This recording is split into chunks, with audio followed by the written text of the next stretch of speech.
يا عيني يا عيني يا مصطفى. خد على الحاجات دي بقى.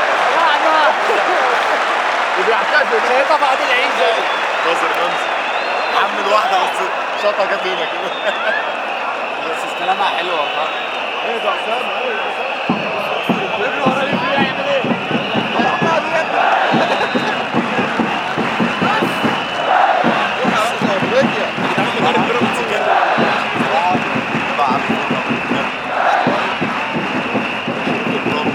الحمد لله كان ده كان هو كان عنده رئيس مرض ولا حاجه خس. هو خس السنه انا قلت الكلام ده. خس السنه اللي فاتت كان عنده مرض او حاجه في الفتره دي.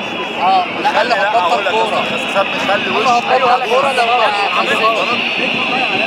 قال مع بين فاهم الموضوع ده.